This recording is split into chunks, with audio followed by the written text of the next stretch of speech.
Ayatollah Ali খামেনির মৃত্যুর ঘটনায় বিশ্বজুড়ে তীব্র প্রতিক্রিয়া দেখা গেলেও এক ধরনের সতর্ক নীরবতা বজায় রেখেছেন ভ্লাদিমির পুতিন। তিনি ঘটনাটিকে হত্যাকাণ্ড ও আন্তর্জাতিক আইনের লঙ্ঘন বলে আখ্যা দিলেও সরাসরি কোনো দেশের নাম উল্লেখ করেননি।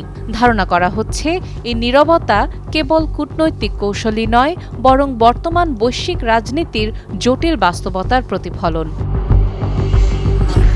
ইরানের সর্বোচ্চ নেতা আয়াতুল্লাহ আলী খামেনি যুক্তরাষ্ট্র ও ইসরায়েলের যৌথ হামলায় নিহত হওয়ার পর বিশ্বজুড়ে প্রতিক্রিয়ার ঝড় ওঠে। তবে এই ঘটনায় প্রতিক্রিয়া জানাতে গিয়ে রাশিয়ার প্রেসিডেন্ট ভ্লাদিমির পুতিন বেশ সতর্ক অবস্থান নিয়েছেন। ঘটনার পরদিন ইরানের প্রেসিডেন্ট মাসুদ পেজেশকিয়ানের কাছে পাঠানো শোকবার্তায় পুতিন এ ঘটনাকে হত্যাকাণ্ড এবং মানবিক নৈতিকতা ও আন্তর্জাতিক আইনের নির্লজ্জ লঙ্ঘন বলে উল্লেখ করেছেন। কিন্তু আশ্চর্যের বিষয় হল, তিনি সরাসরি যুক্তরাষ্ট্র বা ইসরায়েলের নাম উল্লেখ করেননি।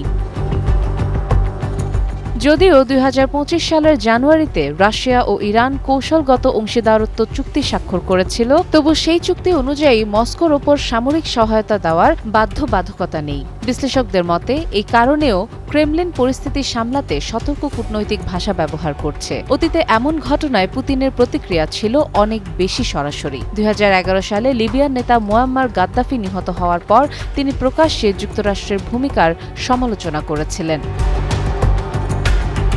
আবার ২০১৪ সালে ইউক্রেনের প্রেসিডেন্ট ভিক্টর ইয়ানুকোভিচ ক্ষমতাচ্যুত হলে তিনি পশ্চিমা দেশগুলোকেও দায়ী করেন। কিন্তু সাম্প্রতিক বছরগুলোতে তার ভাষা অনেকটাই বদলে গেছে। সিরিয়ার সাবেক প্রেসিডেন্ট বাশার আল আসাদের ক্ষমতা হারানো কিংবা ভেনেজুয়েলার প্রেসিডেন্ট নিকোলাস মাদুরোর গ্রেফতারের ক্ষেত্রেও ক্রেমলিনের প্রতিক্রিয়া ছিল তুলনামূলকভাবে সংযত।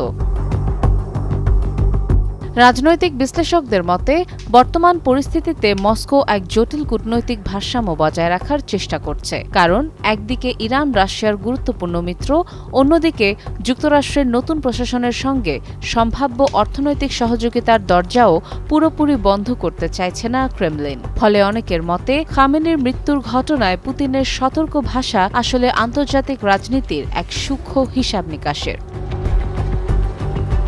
সাদিয়া ইসলাম, Times Today।